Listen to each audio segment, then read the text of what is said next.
The British Prime Minister's office has just confirmed that she will be meeting with President-elect Trump.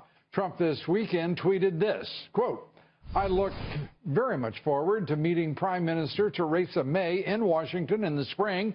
Britain, a long-time U.S. ally, is very special."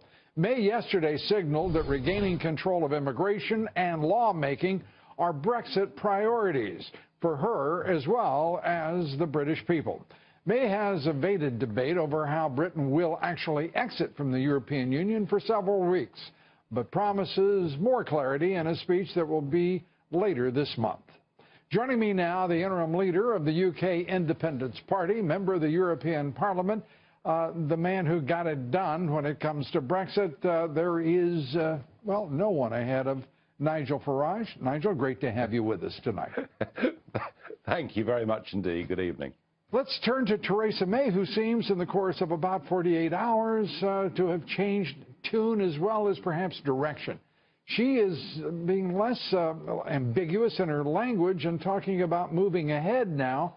Or is this just simply more blather and very little action?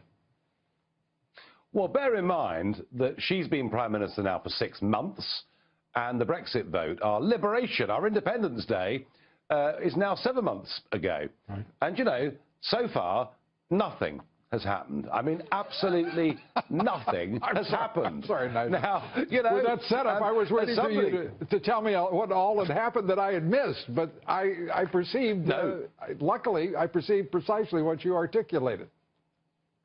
Nothing has happened. Words.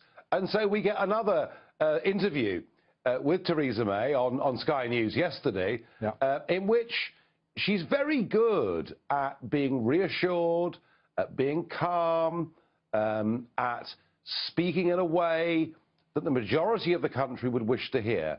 But Lou, here's the problem. For 6 years, from 2010 to 16, she was our Home Secretary. In fact, the longest serving Home Secretary since Victorian England. And every year, she'd give a very good, reassuring speech about how she was going to control immigration into the United Kingdom and then presided over record numbers. So there is a history here of somebody who looks good, sounds good, and doesn't deliver. And I would just say this, you know, we're being told that there is a very big Brexit speech coming up.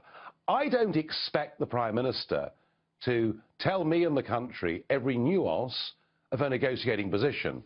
What I do want to see is a vision. It's all well and good to talk about immigration, to talk about access to the single market. I want to know where she sees this country in 5 years' time. Nigel, how about this? Let's make it 2 years' time. Let's talk about March as the time to move forward with the paperwork. Why not just get the hell out? Well, I agree with you, Lou, and what I fear is that we're going to go into a negotiation that'll last for up to 2 years with a European Union that is crumbling. The Eurozone is in big trouble. You've seen the problems with the oldest bank in the world, Monte dei Paschi, and I'm told there are 3 more Italian banks in the same mess. So the Eurozone has a problem. The migrant crisis has led directly to terrorism being spawned on EU soil, which is making the electorate angry. We have very uncertain elections coming up in the Netherlands, in France, in Germany, and perhaps even Italy too. And my worry is this. The economic logic for the French wine producers and the German car makers is to do a sensible trade deal with the United Kingdom. However, the political bosses in Brussels would probably rather cut off their noses to spite their faces. And we may find that we spend 2 years, we give an extra net 20 billion in membership fees. We have another 500,000 migrants from the European Union, which on current numbers may even be an underestimate. And at the end of it, there is, you know, at the end of it, there is no deal. So actually, you're describing a nation that's being held hostage. The British people are being held hostage, and you have leadership that is opposed to the exit. You have been told, and you correctly summarized the ominous warnings from all of those who wanted to remain in the European Union. They were full of it. And the UK economy is doing great. the European economy not. Absolutely. So why would you sacrifice what you have achieved and put up with this nonsense, whether it's Theresa May, whether it is Angela Merkel, whether it is the this ossified European Parliament, I know of which you were an electric part. This is madness to most Americans to watch what you're doing. Because the reason is this. There were two political revolutions last year. One was Brexit. The other was the victory of Trump. In Trump's case, it's complete. Not only has he won, but when he swears in at the inauguration next Friday, he has a hand-picked team of people, former generals, former self-made billionaire businessmen and women, and they're going to run.